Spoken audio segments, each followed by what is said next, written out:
Sorry मैं भूल गया। Okay. ओके मैं हमेशा भूल जाता हूँ एक्चुअली रिकॉर्ड करना। एनीवे तो क्योंकि मैं कोशिश करता हूँ कि स्टोरी पे ध्यान दूं, तो आप लोग मुझे चैट पे याद दिला दिया करो, है ना, मैं हमेशा भूल जाता हूँ एक्चुअली। तो Sri Ram is 15 years old and now he's turning into 16. So according to Vedic calculation, it's called 16. And according to modern calculation, we call it 15. Anyway, so at that time, one day, Vishwamitra Muni comes to the kingdom of Dashrath. So now who is this Vishwamitra Muni? So Vishwamitra Muni is one of the very important personalities in Vedic culture. His name itself, Vishwamitra, the friend of the whole universe. So what's the story of Vishwamitra? So Vishwamitra was actually a king of the Kaushal Raj. He was the king of the province called Kaushal Desh. So he was once with his army. He was going somewhere, and he lost his way or something, and he was in a forest. So he saw one hut, one hermitage. Most probably of some sage might be there. So he was very thirsty and hungry. So he went there and he asked that if I can get something, some water, something I can get. He was not expecting much. He knew that in the middle of the forest there is a maybe some poor sage might be living. He will not have much food, but at least I can get some water. So that hermitage was of Vashishta Muni, the same Vashishta now who is the Kulguru of the Suryavanshis. He was earlier situated in that hermitage, the hut. So that was his ashram. So Vashishta Muni welcomes him, and in a few minutes only, he arranges a very eloquent feast for not only this king, Kaushal Raj, but all his soldiers. So you can well imagine the soldiers, they were at least few thousands. So thousands of soldiers and the king, they were given not only water, but a feast basically. So many items that even the king had never eaten in his kingdom. Like being a king, he never had the opportunity to honor such kind of delicious food. And it was heavenly in taste, exotic taste. So he was very surprised, like all of a sudden, how this sage could do this. I mean, does he had some kind of mystic powers or what? So he asked Vashishta that how we are able to feed us in this way. I'm very surprised. So Vashishta tells that actually he has a cow, and this cow is not an ordinary cow. This is Nandini. So this Nandini cow is the daughter of Surabhi.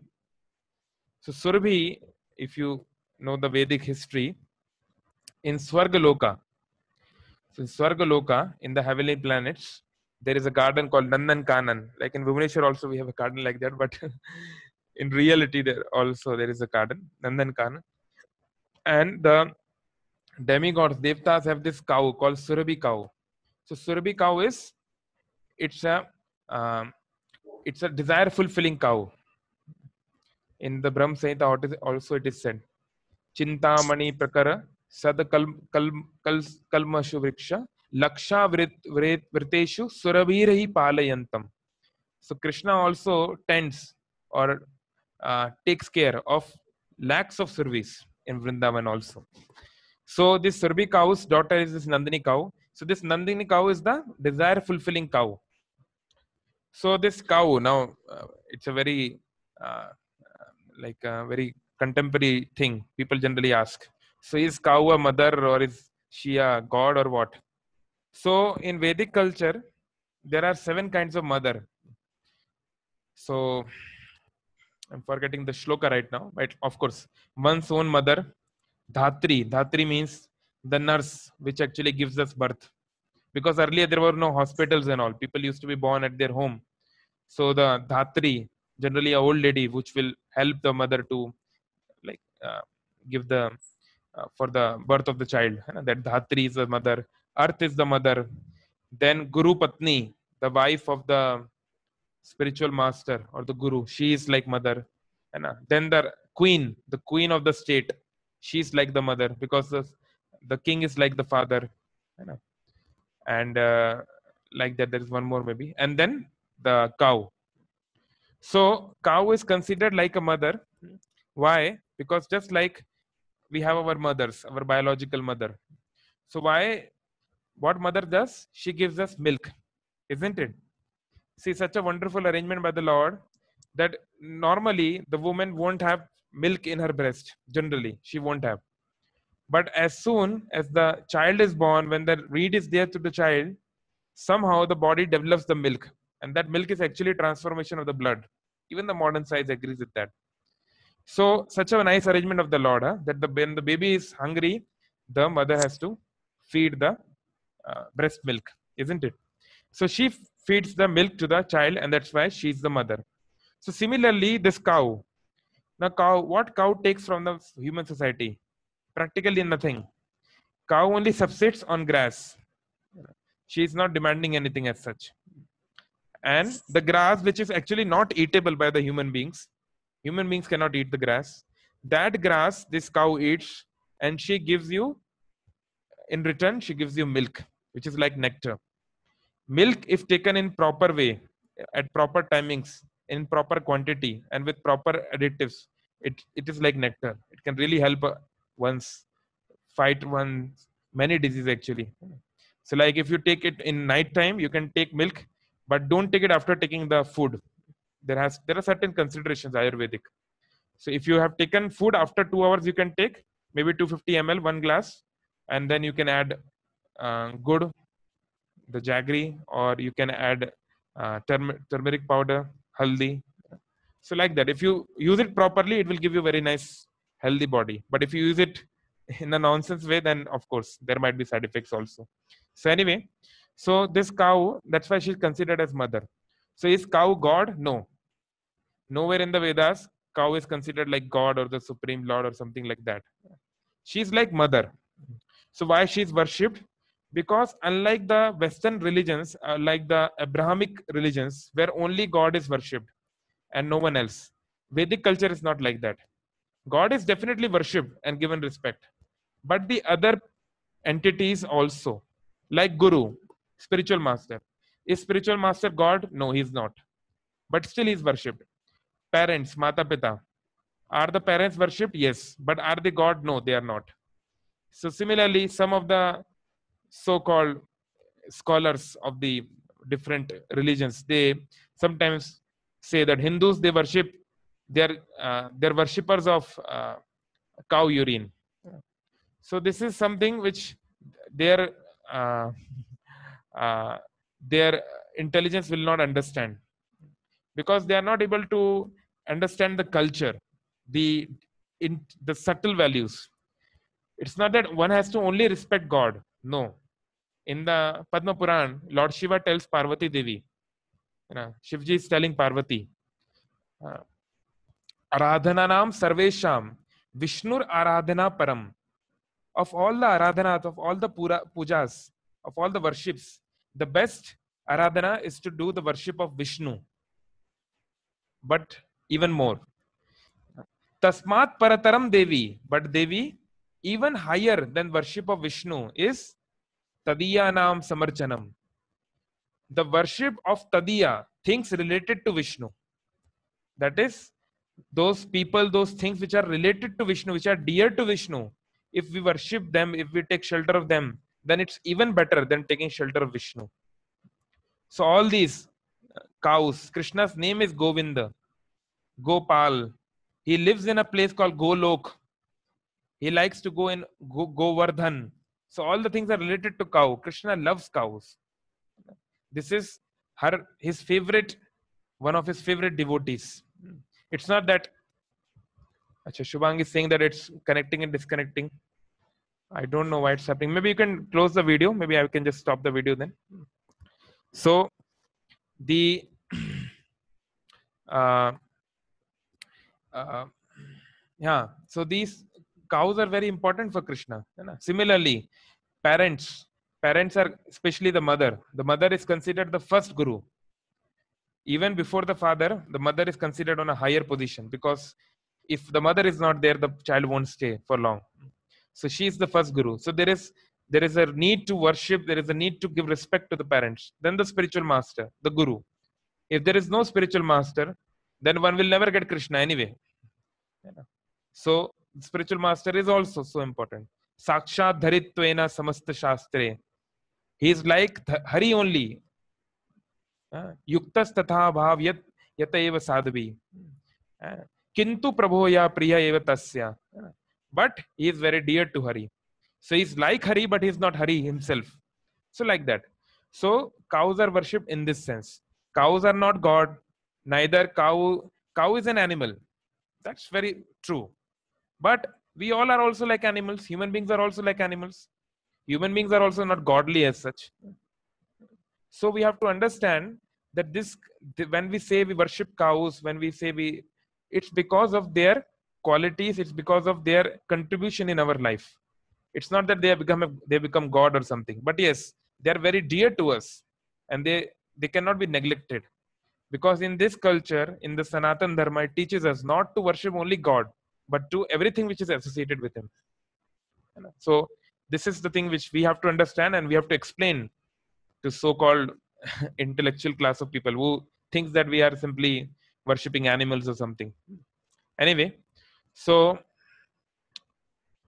so this Nandini cow, and if you all, I was managing a Goshala when I was in Ujjain, in ISKCON Ujjain. We had around 55 big cows and 45 kids.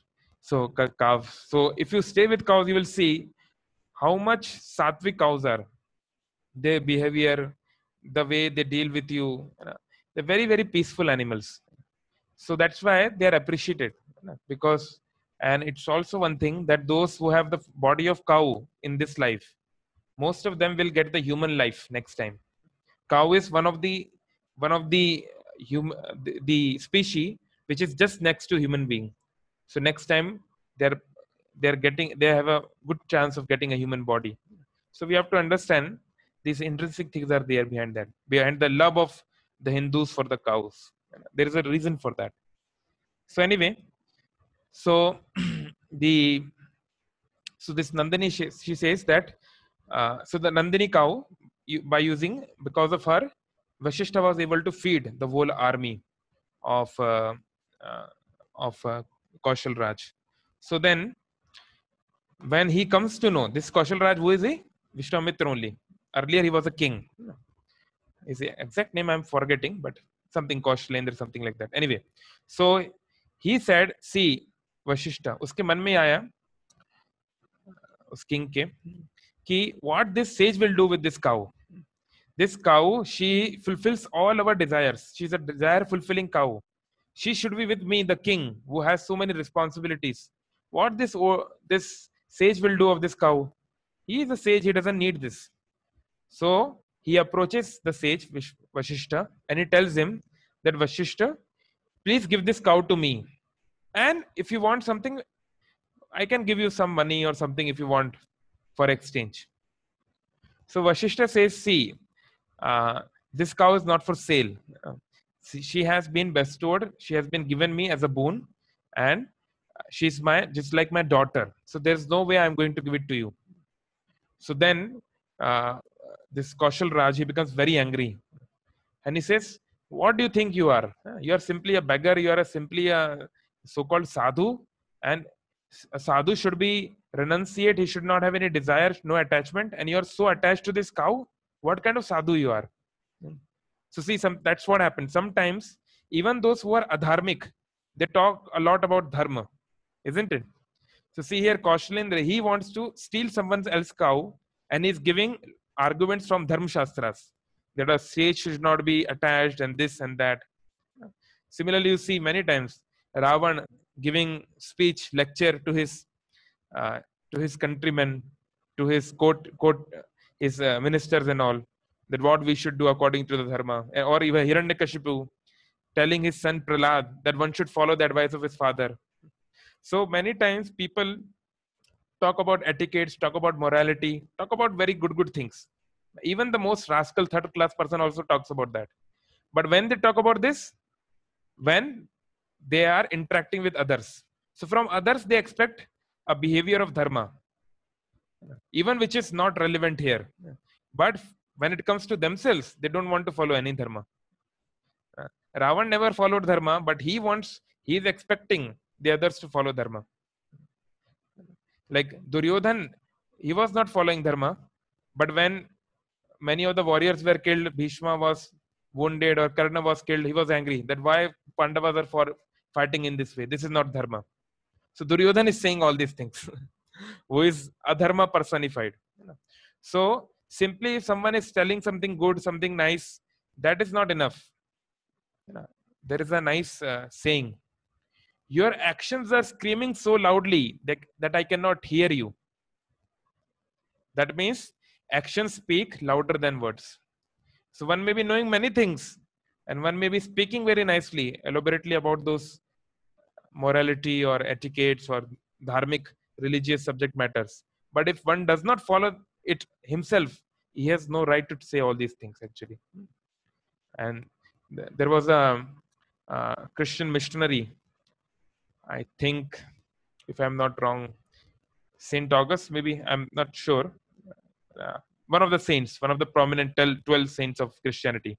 So he told his disciples, his students, that you should preach all day. You should preach all day from dawn to dusk. From dawn to dusk, you should preach all day, and sometimes you can speak. So generally, when we talk about preaching or updesh, so we think that speaking is preaching. No, he's saying no. By your actions, you preach the whole day. You live the commandments of Bible, and sometimes you can tell others about them. So actually, people are attracted more by the actions, more by the practical application of the spiritual life, not by simply theoretical talks. So similarly here, this Kaushal Raj, he is speaking a lot of dharma, but that's actually adharma, what he's saying. So he wants the cow and he is giving all these nonsense excuses.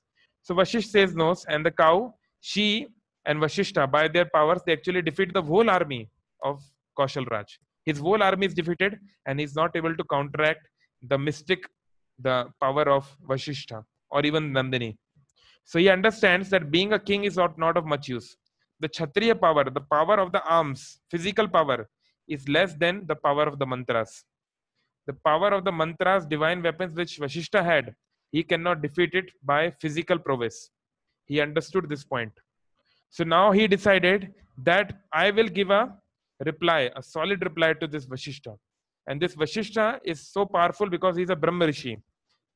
A Brahma Rishi is a very high category of rishis. So I will also become a Brahma Rishi and I will give a adequate reply to this Vashishta.